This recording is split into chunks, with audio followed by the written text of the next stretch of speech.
Ndugu wenzangu wana Kilolo, sekta ya uchukuzi inashughulika na mambo mengi, lakini mojawapo ni bandari, viwanja vya ndege, reli pamoja na meli. Nisiongelee meli leo, lakini hapa Iringa mkono wa Dr. Samia tumeuona mara mbili.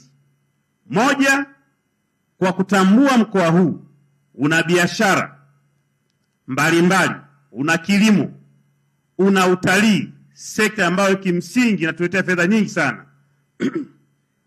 Tumejengewa uwanja wa ndege, uwanja wa kihistoria, mwaka juzi umekamilika, na sasa ndege zinatua karibu kila siku.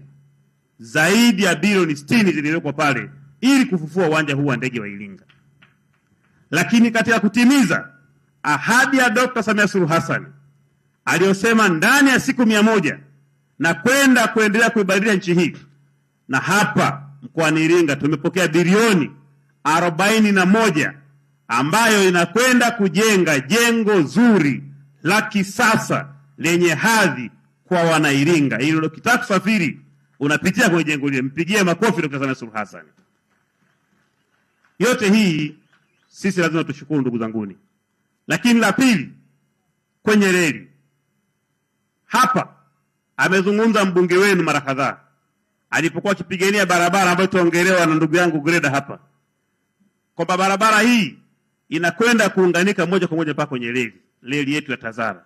Hii ni reli ya kihistoria, ni kielelezo cha uhuru wetu tulipoamua kuanza kujitawala, ni alama ya watawala wetu, viongozi wetu wazalendo wa nchi hii walipoamua kuunganisha nchi zetu Tanzania, Zambia pamoja na China.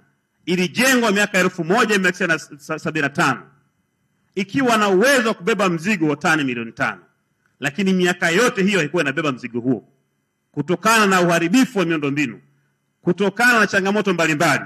Na kwa sababu hiyo wana Kilolo, wana Iringa, mikoa yote hii na nchi za kusini zikajikuta hazinufaiki na reli hii.